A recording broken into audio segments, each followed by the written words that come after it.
Oh, an error occurred. Wait a second. I'm having we're live. Okay. Yes. Maria, welcome to the Onward podcast. Hello. Thank you for having me. I'm glad to be here. When I saw that you made Mother of the Year, I thought I've got to interview you. I mean, I already know about your work as an engineer, and now Mother of the Year, and we've got Mother's Day coming up. So yes. This is a good time to be talking to you. Absolutely. Thank you again. I'm so excited to be here, to share some of the things I've been engaging in as Mother of the Year and just to chat to see how things are going. Yeah. So you have two adult sons. I do. But then when I read the article in the Tester, I thought it was kind of cool because it talked about you're like an adjunct mother to hundreds of different students because you're so involved in science, technology, engineering, and math. Yes. Programs. Yeah. Yes. I say, Emily, somebody poured into me because you don't get where you are in this life by yourself. And so I just try to give back. And there's so much need in our community. We need so many, STEM professionals. So if I can touch someone or share an experience with them or, bring some technology into the classroom, I'm just excited to do that. And we just have so much need. And so if at any time I can be a resource to anyone, I'm there to help.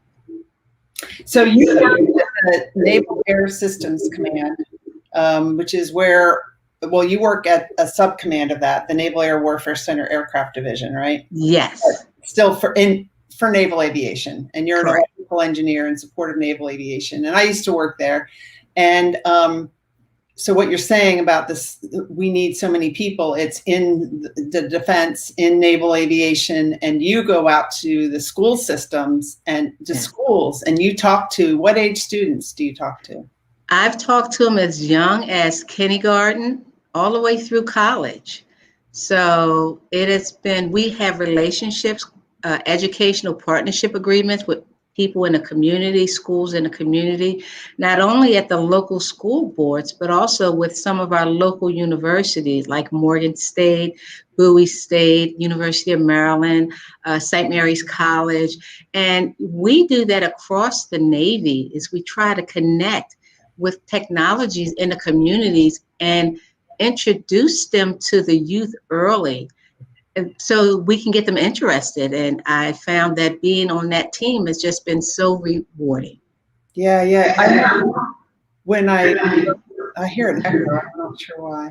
I know when I worked at Patuxent River, I was in this Leadership Southern Maryland program, and there were some people that were in Leadership Southern Maryland that had their kids in the school system, but they had never been on the base.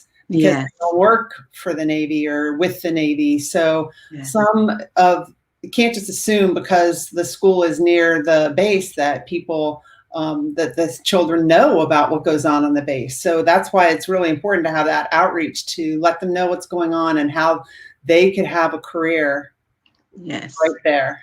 Absolutely. That was one of the things that a strategic initiative that we were trying to do, because you're absolutely right. There were so many people right outside the gate that had never been on the gate, into the gate, see what we do. They didn't even know what was behind the gate. Yeah. So we made a concerted effort through our strategic educational office to get out in the community. I've brought teachers on base to let them see.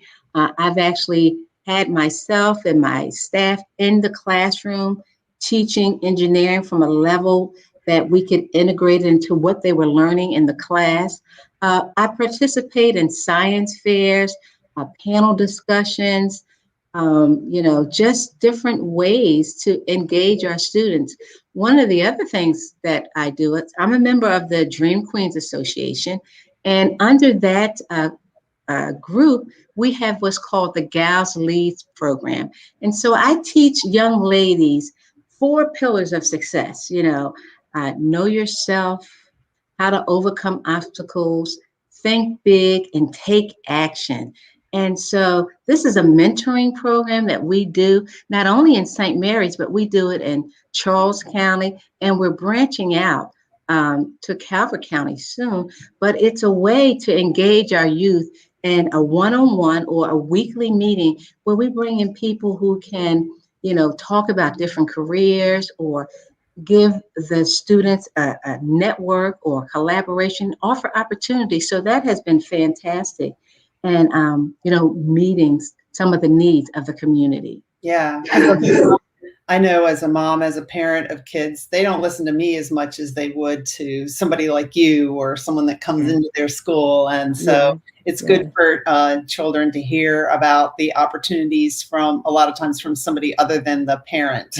Yes. And that has happened on many occasions. I've had parents come up to me after the event and say, hey, can you talk to so-and-so? I think they would really love to hear. And you said it so beautifully. I think, I love it. I just go right to the kids and, I make it so that they don't know that the parent has asked me. I just kind of engage them in a conversation, ask them about, hey, what did you like about it? What are your interests? Tell me a little bit about yourself. Because some of our kids are really shy. And when you give them an opportunity to open up, to share their thoughts on a one-to-one basis, it really excites them. And because everybody wants to be heard. And so I try to take that time to make sure that I can hear what they're trying to say. Yeah. Is that part of your job to do that? Or is this above and beyond? Or is that expected in your job? Well, it's above and beyond because I do so much and I enjoy it. Mm-hmm. So, but I would say it's a little expected because from the community perspective, I'm out there engaging our community, letting them know what opportunities we have locally.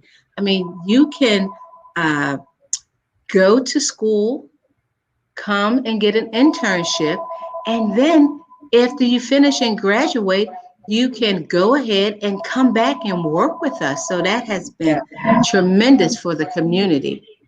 Yep. So I don't know why I hear it, but it's not a big deal. I should have this. I've got AmericanMothers.org on here. I should have your name for now. Yeah. That's a wonderful organization. Yeah, and we're going to talk about that. But tell us, the title and the role that you play in naval aviation. What's your job there now? Well, now I'm currently the director of the Human Systems Engineering Department, which is a big term to say that anything that touches the human in aviation or the human touches, my team is responsible for it. And that's a pretty big job because not only do we take care of the aviators, but we take care of the maintainers as well. So any technologies from like ejection seats or helmets or, helmet mounted displays or all of the ensembles that the pilot wears or, human factors, how do they, do what they need to do in the platform that they're in? Can they fit in the aircraft? Can they reach the dials? We also do things like augmented reality, help them to do their job in a virtual space.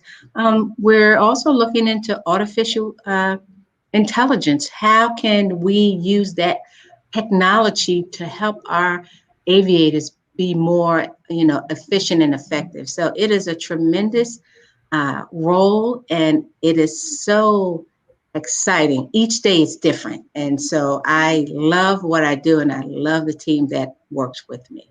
Yeah, relate a little from when I was the contracting officer for the H-60 helicopter program, and we were buying the common cockpit that would go in the two different versions of the H-60, the Romeo and the Sierra. Yes, and there was so your team would get involved in the negotiations for the contract and how the cockpit's actually designed, right? Because I remember that there was a discussion at one point about all the information coming in to the people, up to the pilot or I don't know if they have a co-pilot in the helicopter. They do. So to the people in the cockpit and even to the people in the back, all of the information that comes into them. And now they got these heads-up displays.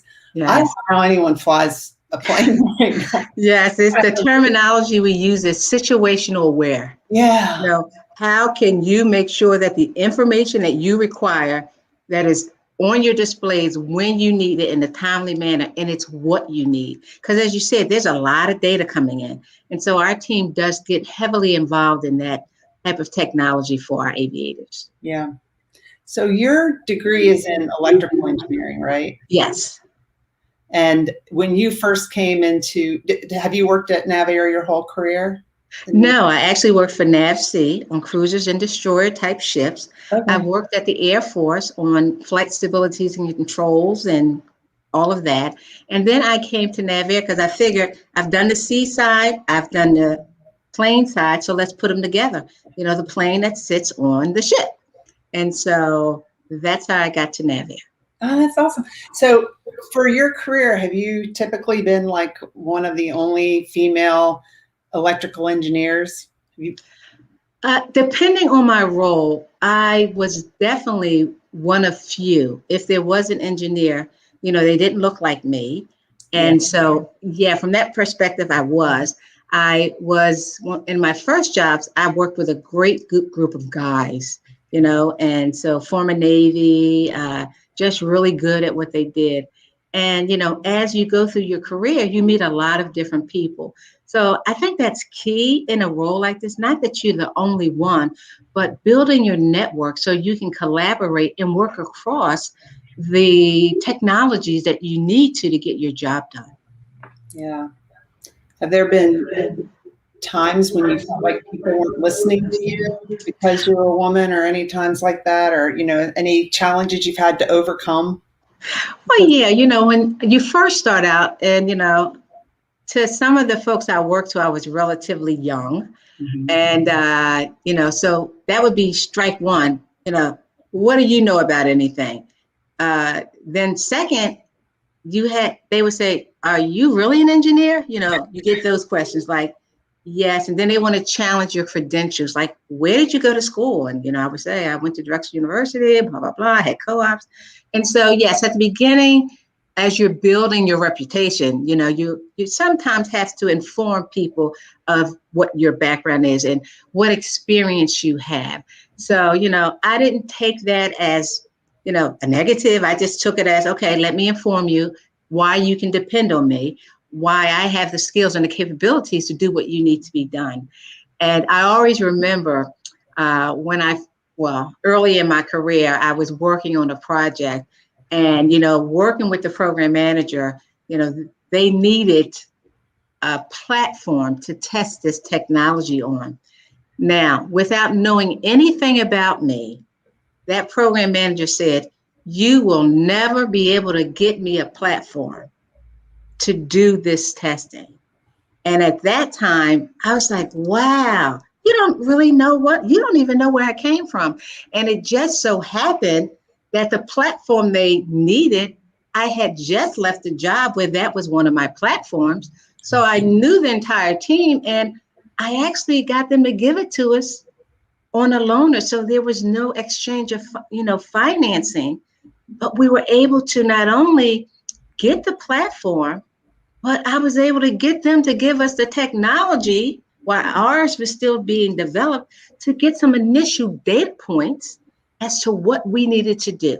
So I would just say, don't be afraid to speak up for yourself in these environments. No matter if you're an engineer, if you're a woman, you know, if you're a male, just, you know, come in and be willing to contribute to the team. Yeah. That's a really good story, Maria. Yeah. So, I've got a few of those. Do you have another one you want to share? Or? No, we might get to it throughout. I mean, I was told I shouldn't go to the college I selected because it was too hard and you're never going to graduate. So it started early, but, you know, that just made me more determined than ever to do that. So I graduated with my degree.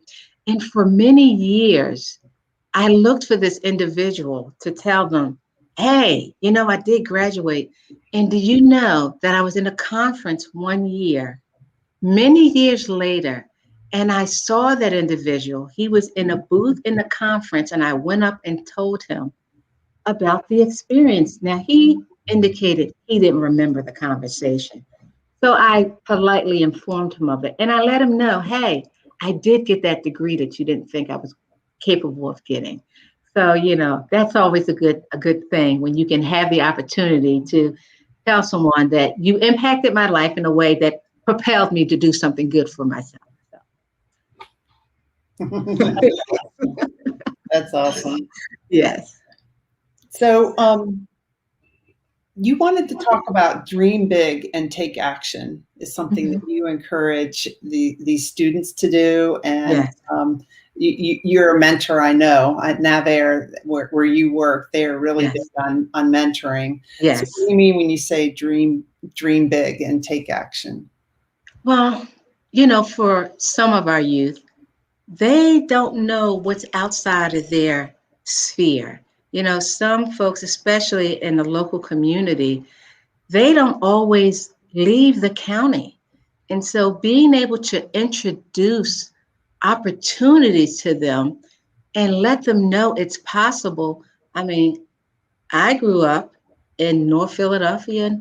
I didn't know an engineer coming up, but through mentoring and through exposure from my teachers, I was introduced to so much.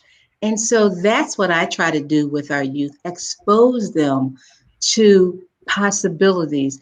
So if they say, I want to be an astronaut, well, guess what? I know some astronauts. Let me bring some in the classroom. Let me introduce you to them. And so that you can see that that is a possibility. If you do well in school and you keep up and listen to your parents and do what's necessary to plan for your future, to be persistent, but also to be positive. I call it the 3 Ps. And those 3 Ps are something that our youth can relate to, and that, it helps them to dream. One of the mantras I had when I was growing up was see it, believe it, achieve it. Or what I like to say, dream, believe, achieve, and receive. But that all goes into the fact that, you have to have a plan. And with your plan, you have to have patience. And along with patience, sometimes you got to be a little persistent because things don't always just fall in your lap. And if you show people that you are determined and that you are willing to do what it takes, they are so willing to assist you in your dreams, in your goals. And so that's why I tell our youth, dream big. I love that. And I like to help people that are trying to help themselves, that are Yes. putting in that effort. Yes. It really makes you want to reach out and help them even more. Absolutely. How Absolutely. did you find out about engineering growing up in Philadelphia? Oh, well, as I said, I had some awesome teachers from my elementary school to my high school, which was the Philadelphia High School for Girls. But when I was in junior high, I was recognized, I guess, for my math and science abilities. And so I was selected to participate in a program called PRIME, which stands for Philadelphia Regional Introduction for Minorities to Engineering. And each summer I went to a different university for a summer program. And days after school, I participated as well. So, I tell folks I never had the summers off. I was in school every summer. In fact, I'll share this with you. I think I had perfect attendance for the 12 years I was in school. Yeah. Yeah.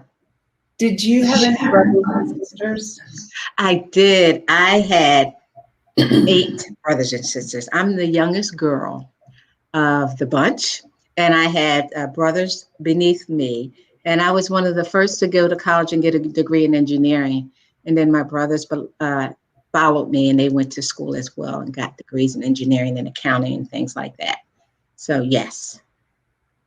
Wow. So mentors must have been really important in your life, because I can imagine as parents of 8 kids, just trying to keep food in your mouth, what they were probably focused on. I don't know. Well, it's really funny because people thought my older sister, who was 18 when I was born, they thought I was her daughter because I went everywhere with her. And it's really funny. So, we have that little dichotomy. I call it, we have the first group and then we have the second group. And so there was a lot of relying on one another as brothers and sisters to make sure we all got what we needed in our family. Yeah.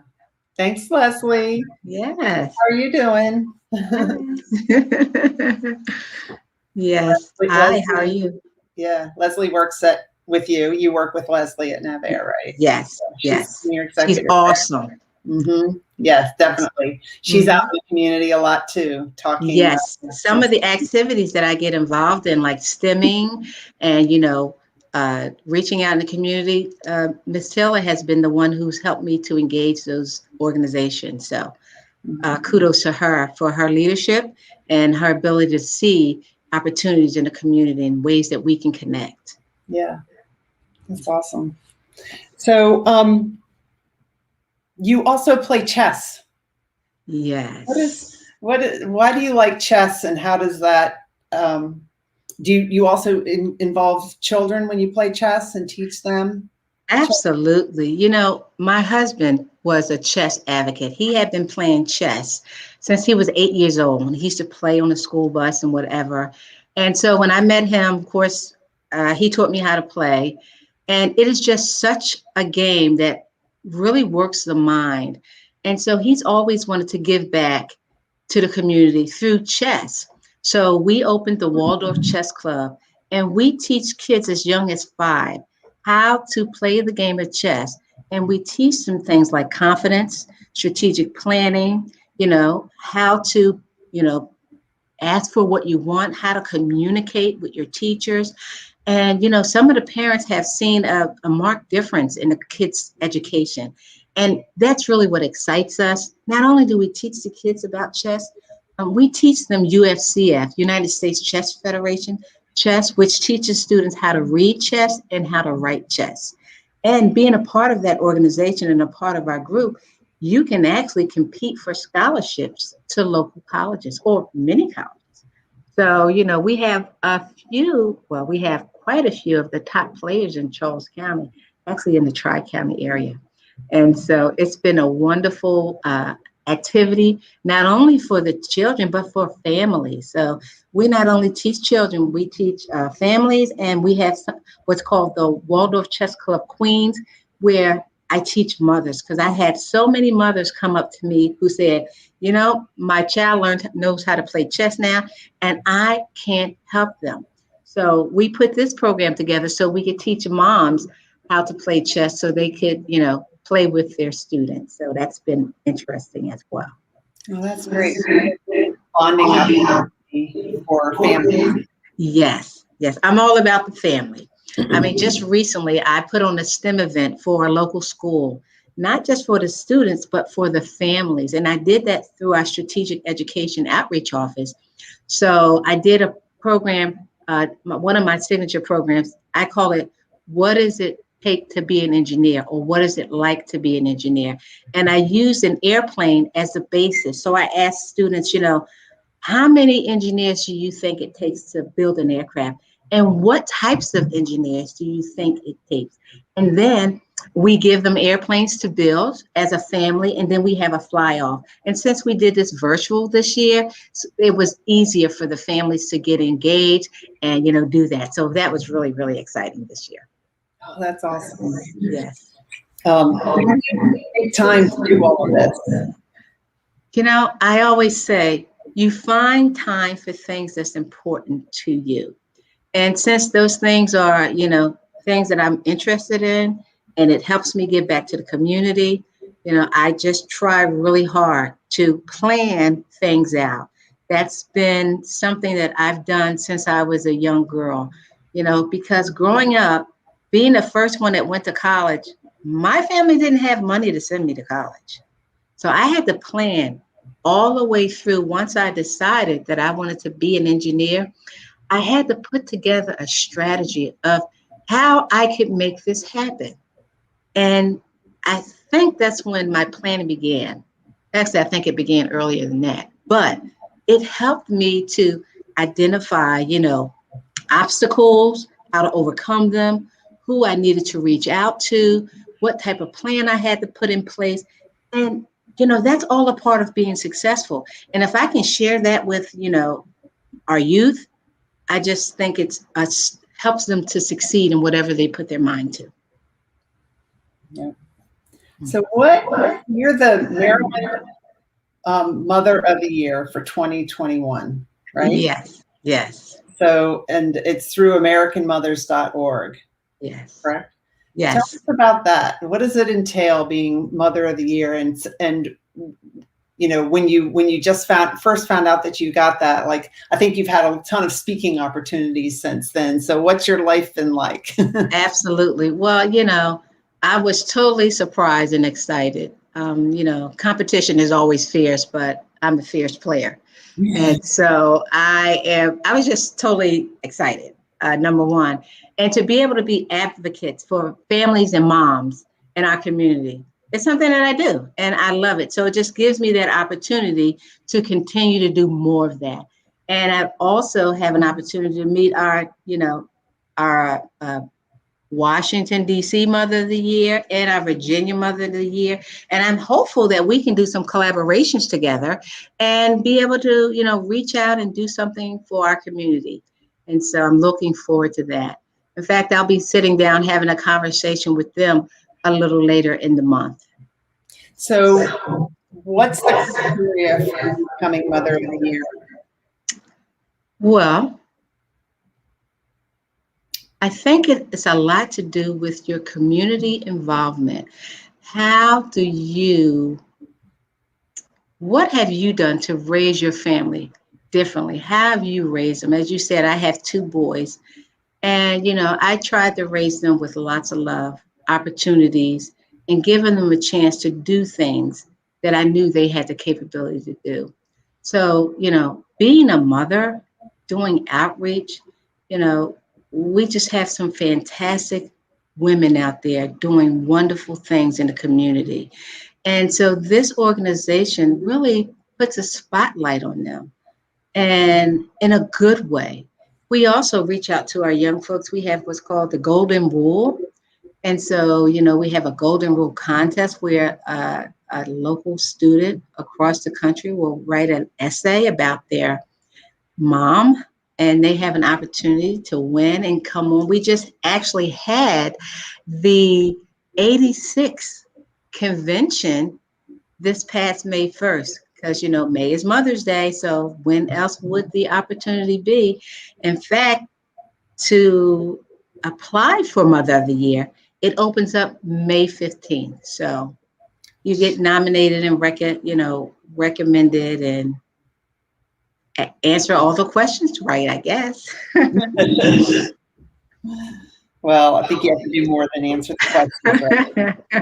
You have to demonstrate and display everything that application says. And I'm sure it was more than just, you probably had to have references and, you know, show evidence of letters of recommendation from the communities that I support.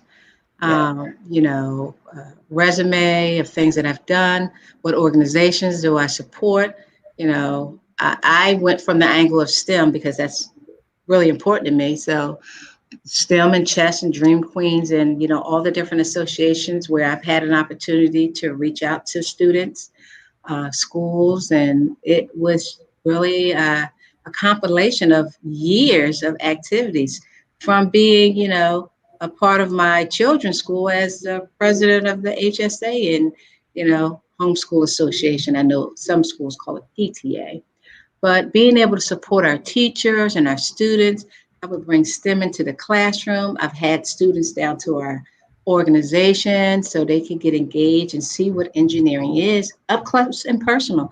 So all of it's been so rewarding, and I'm just excited to be able to work at a place that allows me to do that. So it's awesome. Do you think that we're going to call it STEAM? Because I know people like to have art in there instead of STEM, science, technology, engineering, and math. What about art? What do you think? Oh, yes. The event I just told you about, it was a STEAM event. Okay. So I engaged the students not only in the STEM side, but I brought the arts in this as well. Because believe it or not, technology is all in art right now. I mean, we have things like graphic designers or, you know, they're using the tools computers and different tools that they use. So art has really become a technology in itself. So STEAM is actually, the way to go. That's what I'm saying. I'm reaching out to students because the education that you get from STEM will lay the foundation for anything that you might want to do in your life. So I advocate for STEM education because of the foundation it provides you. Not that you necessarily have to be an engineer, but that educational foundation will allow you to do whatever your dreams are. So tell us about your book. You helped write this book, Unleash Your Superpower. Yes. Well, that was my first opportunity to be an author. And so the full title of the book is Unleash Your Superpowers, 6 Extraordinary Stories of Discovering and Accepting the Power Within. And so I really love the title. I do have a copy. You can get it on Amazon, or if you want to autograph it, ask me.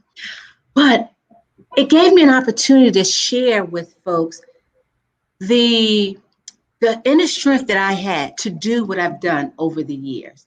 And, I couldn't write the story without coming up with a cool acronym.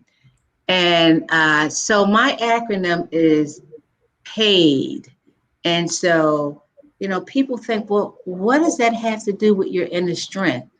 Well, as I spoke to you earlier, your inner strength is something that will allow you to propel and do what you have to do. And so my inner strength is a positive attitude with intense determination. And that goes back to that persistence I talk about. There were times in my life where if I hadn't been persistent and determined and had that positive attitude, I might have been left out of an opportunity.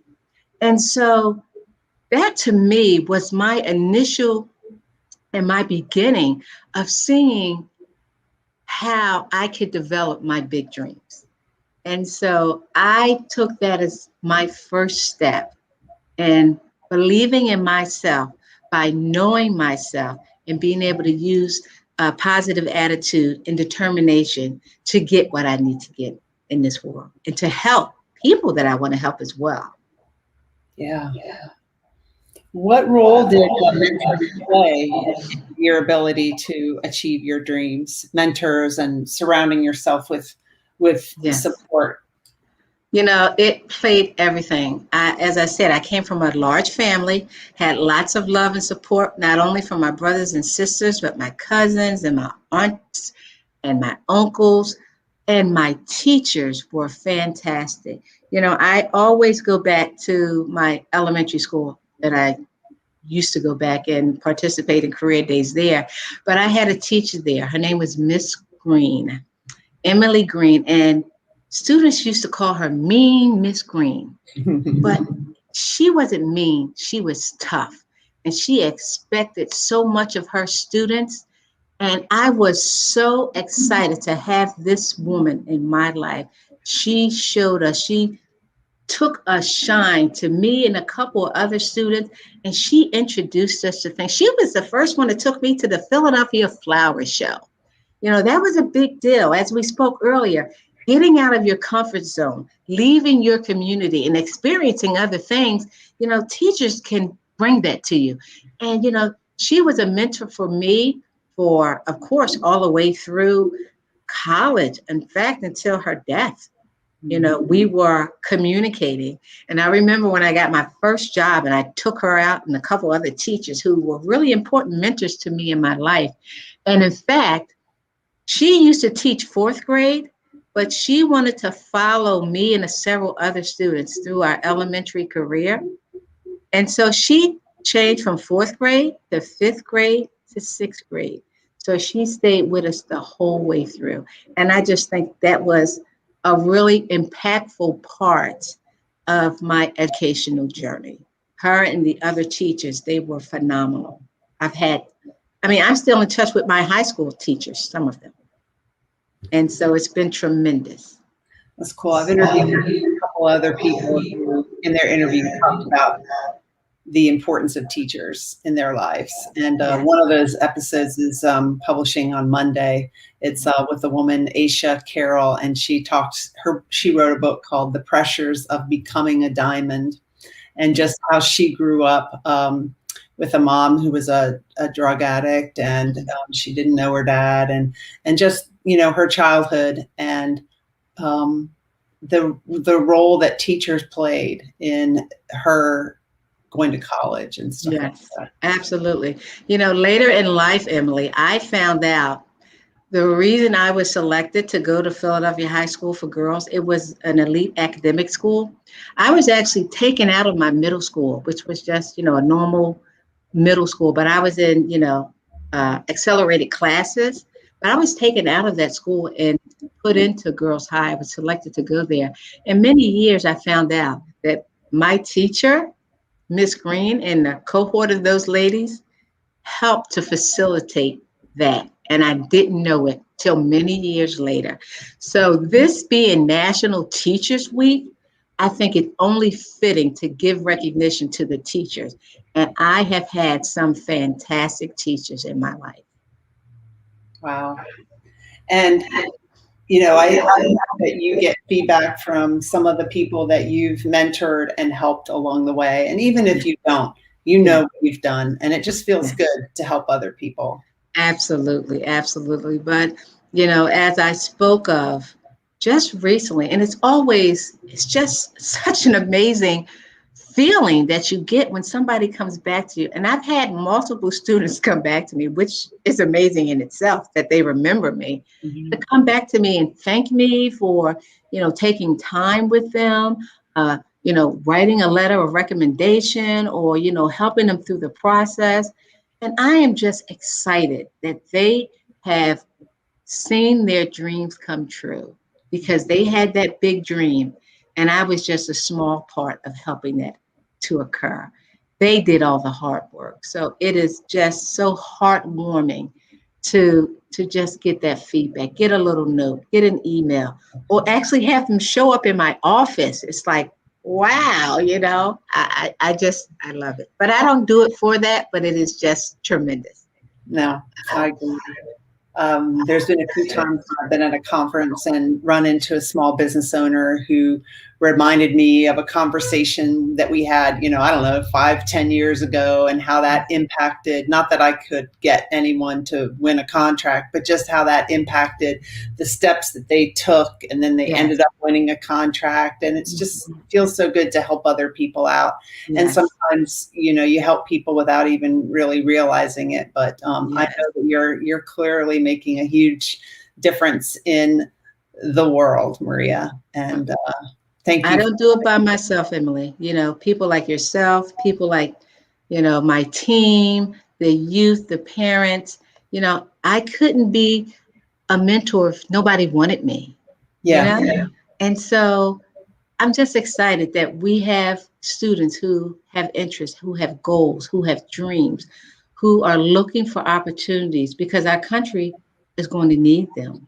And so it's just so important that we spend as much time with our kids and giving them the the knowledge and the nourishment that they need to move forward. Mm-hmm. So what gives you talk too about doing what gives you life and the importance of that, right? I think so many of us sometimes settle for a job that we don't like, or, and we just don't take that time or don't even dream that something else could be possible when it really could. And that's part of why I started the Onward movement, because I think for the longest time I didn't dream, and just to, become more self-aware and aware of all the opportunities, especially now with the internet, and ways that we can create a life that we love without, feeling like we're going to do a job every day. I mean, I don't think that what you do on a day-to-day basis feels like a job, right? Absolutely not. It's something that, makes you like, yes, I get to do this. And we all deserve to be able to live our lives that way. And I think that we can, if we just dream and believe and take those steps to move forward to create that life. Absolutely. And, that is why, I titled this, and a platform that I have is Engineering Your Success. And success is different for each person. My success is not your success, and it doesn't need to be. But what you need to know is what that is, and be able to use those 3 Ps, dream big, and have it happen. Don't compare yourself to others because you don't know, you haven't walked in their shoes. Do what's good for you. You know, be kind to yourself. Take credit for progress and things that you've done. You know, learn how to be happy with you. And sometimes that's difficult for people. And so engineering your success is a way that, you know, holistically you can look at yourself internally, try to figure out what gets your juices flowing, what gives you passion, and try to find a way to do that each and every day, because that's going to give you that healthy life that you really, really deserve. Yeah. I mean, that makes life all worth living when you get up every day and you're so excited about what you get to go do, and you feel good about it. And there's enough opportunity, there's abundance out there for everybody to be able to live their lives that way. And if you're watching this or listening and thinking, well, that couldn't be me, I beg you to take another look and give yourself 3 days, and write down, just brainstorm all the ways that you could. Yes. All the things that you could do to create a life that you love living. Don't Yes. think about if it's possible or not, but just write it down. Just whatever comes to your head, write it down. Don't let your mind say, well, that couldn't happen. Absolutely. Because there'll be enough people telling you that. You know that, right, Emily? So you need to surround yourself with positive thoughts and positive people, because there'll be plenty of people who can say, as you know, you can't do that. So you definitely want to surround yourself with as much positivity as you can as you go on your journey. Yeah. So be careful about who you spend your time with, who you're hanging around with, what you're letting in your mind, Yes. What you're watching on TV. All that stuff impacts our subconscious. All of that stuff impacts, our thoughts. Circumstances can impact our thoughts. What do we think about that? Yes. And that impacts how we feel. And then that impacts our actions. So our thoughts are things that we can control, and we can notice our thoughts. We're not just something or somebody that just thinks things and we have no control over it. We do have control over our thoughts. Absolutely. It takes practice to get that control, to catch yourself, to be, we're able to be an observer. You can be an observer of what's going on in your mind. Oh, that thought just came into my mind. Is it true? Is it not true? Yes. A paradigm? Is it, why am I thinking that? Is it because, I'm looking through these classes, and if I take them off, I could look at life differently? Yes, yes. So and I know that's what you teach in your coaching. Yeah, that's what I just really want to help people with, that, because that's kind of been my journey the past 2 years, is doing something different. And so I like what you said about dream big and take action. Absolutely. And that's what I like to encourage other people to do too. So Maria, thank you for making a difference in the world, and for making a difference at Pax River and in naval aviation, and for all the students that you touch, and for raising 2 awesome sons, and your chess club, and everything else that you do. Yes. Happy Mother's Day. Yes, thank you. And same to you, Emily. Thank you so much for this opportunity to share with your audience. So thank you. All right. Stay here, and I'll just end the live. Thank you, Leslie. Thank you, people, for watching.